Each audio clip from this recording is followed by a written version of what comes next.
Whether you're hitting the road or kicking back in the cab, it's time to take a load off with Big Rig Banter. Powered by AllTruckJobs.com, your source for finding the trucking jobs drivers really want. Get ready to shift into gear and let the conversations roll.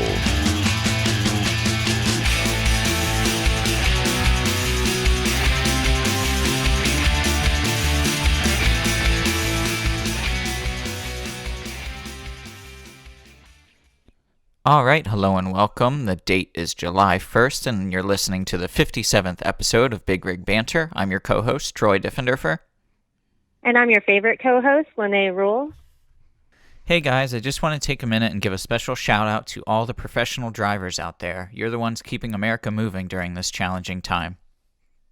And Pilot Flying J wants to say thank you as well.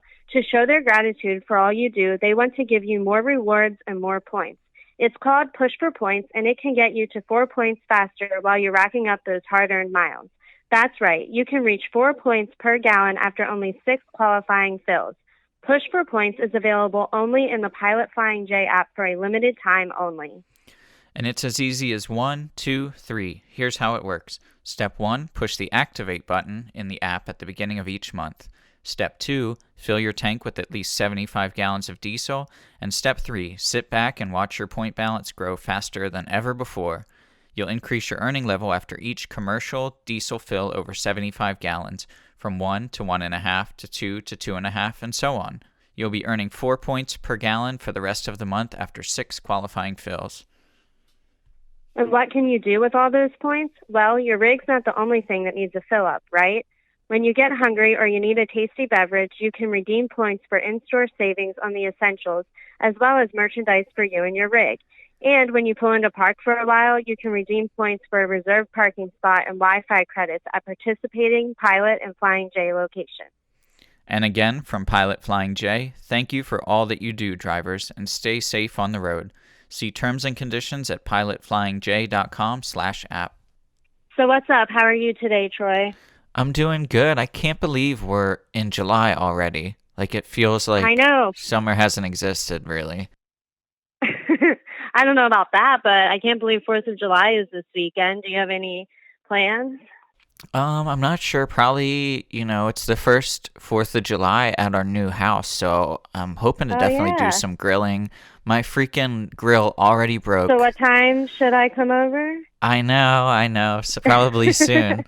But yeah, my freaking grill broke, and I was so proud of it. I was talking about it and everything, and I drug it out, and it tipped over, and one of the legs completely snapped off. So it still works, but I have to prop it up, and it's just embarrassing. And it's only been 4 months, so I'm too stubborn. I'm not gonna buy a new one this summer. I'll probably just buy another one next summer and make this one work. But I mean. Right. Of course, that's my luck. They just don't make grills like they used to, Troy. Exactly. What about you? Do you have any plans for 4th of July? I don't know. It's kind of a weird holiday weekend because I feel like some places are doing fireworks, but not any locally that I know of. And my hometown of Lititz, Pennsylvania has the oldest 4th of July celebration in the country, and they actually canceled it, so it's virtual only, which is crazy. So I'm telling you, this thing is a huge event, multiple days of a parade, and you're paying to get in the park. There's food trucks and music and all kinds of stuff. A huge tradition that's canceled, and I look forward to it every year. 4th of July is my favorite holiday, so I'm a little bummed about that. I know. I remember you telling me how you have to put out your blanket and stuff days in advance or something crazy, and how it's super packed. But I don't know if I'd like a virtual firework. I mean, the only thing I could think of that would be kind of cool would be to set up a projector outside and show it on a screen like that. That might be cool. An idea. But that's the only. I mean, what am I gonna do? Watch it on my laptop screen inside? Yeah, that's not as exciting. I know. So some of my friends from high school are having a little cookout at their house. So I might stop out for that. But otherwise, I'm not sure what'll happen. Yeah, well, I'm sure we'll enjoy our time off regardless. Yeah, I'm excited. Yeah, but today we're taking a deep dive into a subject that we've covered in the past. COVID-19 is still here. It's not really going anywhere, and it's certainly affecting the trucking industry, but we wanted to look at it in a more positive light. And, doing some research, we actually realized that there are some really good things to come out of it. I spoke to a friend, Chuck Zagley, who works in financing for trucks, and this is pretty cool. Chuck and I actually went to high school together, and he's actually been the one Cool. who has been hooking me up with a lot of these recent guests that we've had on the show. Chuck has all kinds of connections, and every time I reach out to him and say, hey, we're doing a subject on this, he'll say, oh, I have this perfect guy, so-and-so, I'll give him your email. He'll text me his contact information immediately, and he's like, yeah, he's waiting for your call. And it's, as simple as that. So I appreciate Chuck immensely, but it's cool to finally have him on the podcast episode, and he's the nicest guy ever, and he had a lot to say. He's talking about truckers and how COVID has impacted the financial sector, whether it's financing a new vehicle or for a lot of owner operators. We're seeing financial rates and credit rates come back to normal, which is a great sign. And he's talking about the job availability aspects. And, to use his quote, he said, now is the time to feed if you're a hungry trucker. And I think he really like put it that. well. So let's give that a listen. All right. I'm here with Chuck Zagley from Navitas Credit. Chuck, how are you today? I'm doing good, Troy. How are you doing? Good. Long time no talk. I wish we could see each other face to face, but this is pretty cool. For those listening, Chuck and I went to high school together, and, it's been like 8 Grade years, 12. which is crazy to, think about how long it's been. But I'm glad we got to talk to you, and, you've been hooking me up with a lot of our recent guests, so I appreciate that as well. Absolutely, man. Anything I can do to help. Yeah, so you're coming on today. So, we know that COVID-19 has definitely impacted the industry, but we were talking earlier, and, we usually talk every couple days, but you were telling me, now is a better time than ever to find a trucking job. I liked your quote. You said, now's the time to feed if you're a hungry trucker out there. So why is that? Why do you think we're seeing, a lot of opportunity right now? The reason why I mostly would say we're seeing a lot of opportunity right now is because I myself am just an opportunist through and through. A lot of these truck drivers I work with, they have opportunities to be able to capitalize on. And right now what I'm seeing is during this whole COVID pandemic, it just shook up every industry so much that there's low-hanging fruit for any new startup to be able to come in and start plucking away and essentially be able to go from zero to hero with the right opportunity at hand. Yeah, and that's funny you say that, because I think the spotlight has finally, been turned on truckers. We're seeing everything about, essential employees and, especially the trucking industry. There's that quote that, the trucking industry keeps America running, and I think we're really seeing that. Do you think the virus finally highlighted the importance of drivers, and do you expect to see more changes to help drivers? Overall, I would say yes, I have seen truckers be highlighted. The reason why I say that is because on the mornings that I can watch the news, I always end up watching it for about a half hour. And one of the top 5 things that I always hear is they're talking about truck drivers and the trucking industry and what's going on and how truck drivers are working so hard. And it's just so cool because I'm a part of this trucking industry, and I really feel the impact that it's starting to have, not only locally, but nationwide. I work with truck drivers who pick up Amazon vans. You actually did a podcast with Sergio. He picks up Amazon vans from Baltimore and transports them out to the middle of the West. And I went, shook this guy's hand, did a deal with him, and the opportunity was there for him, and he just capitalized on it. Yeah, that's really, really interesting. And I want to talk more about the financial side of things. So how do you think the virus has affected the industry financially, when it comes to whether it be credit or, an owner-operator looking to purchase a vehicle or anything like that? You said these credit approvals were fluctuating, but you're kind of seeing them balance out now? Yeah, overall, things are starting to get back to normal. With every action, there's an equal but opposite reaction, right? So when the economy takes a turn, lenders are looking at each other saying, oh, geez, we really got to be careful, because if we buy bad paper right now, it could essentially impact us. So a lot of lenders, what they did is, suppose they had a minimum credit score requirement of a 700 for all startup trucking companies, they increased that just a little bit higher to like a 725. So only the people who really, really, really had the opportunity to come in are able to capitalize because they have a credit score that essentially qualified them to be able to start their business. So rather than Joe Bob being able to start up his own trucking company who's got a 700 credit score, he no longer would qualify during the pandemic because all these lenders out there, suppose there's 25 lenders, all 25 of these lenders tightened up their requirements, and they essentially made it more and more difficult for your average startup to be able to get started in the trucking industry. So across the board, I've had, in the past, let's say I get 10 prospects trying to get qualified for startup financing. In the past, I might have been able to get 3 of them approved because it's very difficult.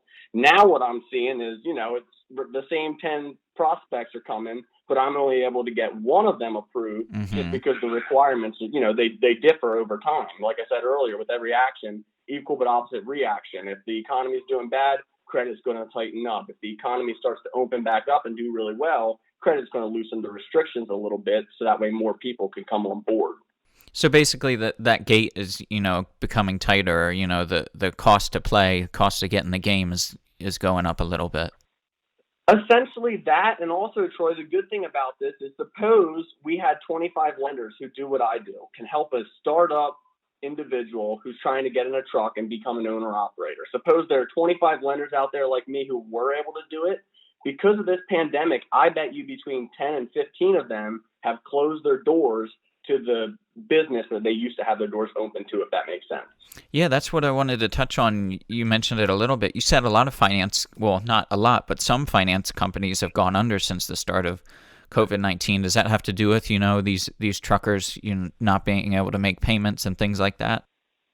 Unfortunately, yeah, that is kind of what it all boils down to. But a lot of these lenders that are going out of business, Troy, they're buying what I call bad paper.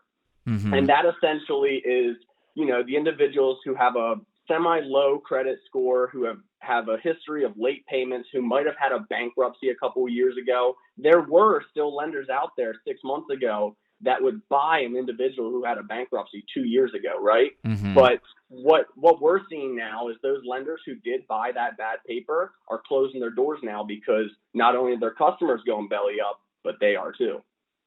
So going back to, considering purchasing a rig or anything like that, whether you're an owner-operator or a company, looking to grow your fleet. So what are some things they should be considering before looking into financing? Obviously, credit score is a big one that you mentioned already.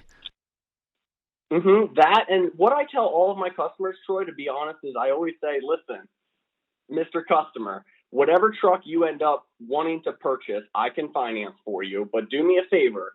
Go check out the truck, take your mechanic, kick all the tires on it, get it up to operating temperature, let it run for a while, and just make sure it's the truck that you want, because ultimately you're going to be paying for it for the next 3 to 5 years. And a lot of these individuals, they can just jump into a truck and start running, but who's to say that an overhaul doesn't happen, or, an engine blows up, or a head gasket needs to be replaced, and all of a sudden they're out of work for 3 weeks as a startup with all their money out of their pockets, and they don't have the money to be able to, come up with an overhaul to get their truck back on the road to make the payments on the truck. So my advice for any trucker is, if you're buying a truck and it's used, take a mechanic, make sure you inspect it very, very well, because you're going to be paying for it for the next few years. On top of that, what I would do to prepare themselves is I would, one, make sure that you stay on top of your personal credit score, like you and I have both touched on already. Credit score is amazing. The difference of 20 points is the difference of you getting approved for a truck or you getting declined for a truck. It's absolutely nuts. Secondly, down payment is always, always, always huge. For all startups, no matter where you're buying a truck, there's going to be a down payment required. But my advice to kind of add on that is to have that down payment saved up, and then to also have a little nest egg saved up in case small minor repairs do come up on your new rig. You're able to get it fixed and get back on the road as soon as possible, so you continue to make your monthly payments on your truck, you continue to stay on top of yourself, and essentially you just continue to thrive and live and enjoy life as an owner-operator.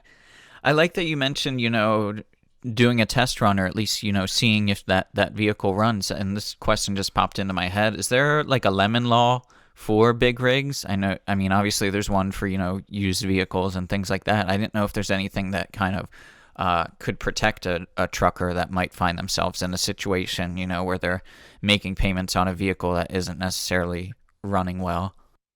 So, it's a great question, actually, that you brought that up. I myself do not have much experience on lemon laws just because it's outside of the finance realm. I more or less get a customer approved for a truck, tell him, hey, make sure this is the truck that you want. Mm-hmm. He gives me the green light, and I pay the supplier for the truck.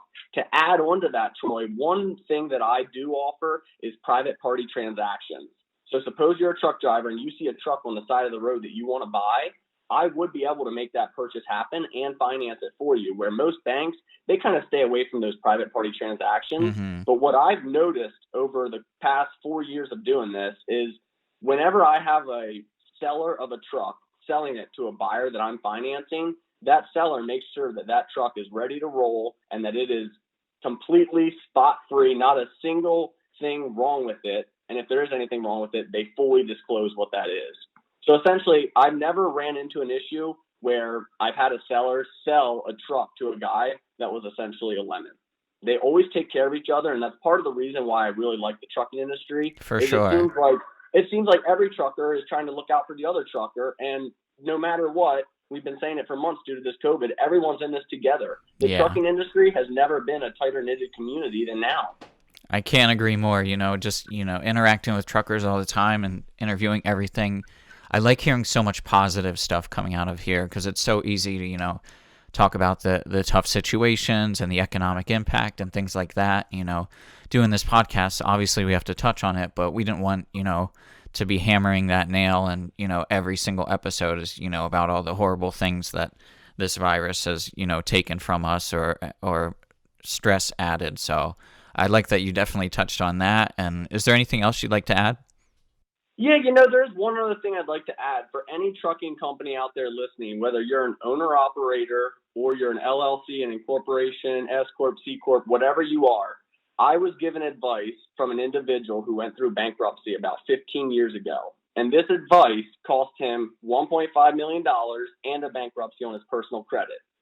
The advice that he gave me, and I'm going to share it with all of your listeners, is before you make any decision, make sure that you have a network of an accountant, a lawyer, and a good spouse. If you can run all of your ideas by your accountant, lawyer, and good spouse, and they agree with it, dude, run for the hills, take it, go all day. If any of them disagree or balk at your idea, rearrange your proposal, go back, get them all to agree to it, and then send it. And that right there is a $1.5 million and a bankruptcy piece of advice. I like it. I think that's some great advice for our listeners, and I think they're all going to appreciate it. Chuck, thank you so much for joining us. It's great catching up. I'm sure you'll be on again, and, I appreciate everything you've been doing for me these last couple months. Yeah, for sure, man. I'll see you at the 10-year reunion. For sure.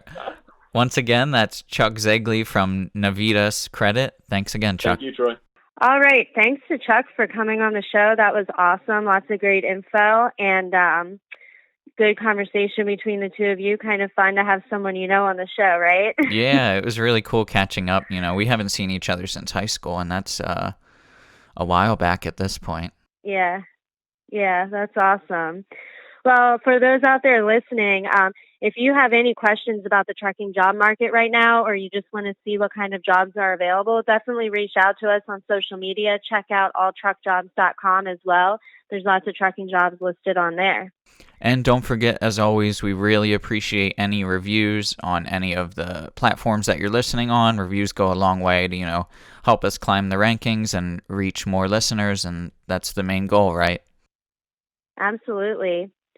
All right, Lene, I think that wraps it up. I'm ready to enjoy some summer. I hope you have a good long weekend full of, barbecuing and fireworks and enjoying the sunshine. Hopefully the weather's nice too. Yeah, absolutely. You too. Happy 4th of July, everyone, and thanks for listening. Yeah, thank you. And once again, I'm your co-host, Troy Diffenderfer. And I'm your favorite co-host, Lene Rule. And this has been Big Rig Banter. Thanks for tuning in to another edition of Big Rig Banter. For your next job, check out alltruckjobs.com, the premier online source for finding the best driver jobs in the country. Browse hundreds of positions by freight or driver type to get back on the road with confidence. Click subscribe to keep the conversations coming. Until next time on Big Rig Banter.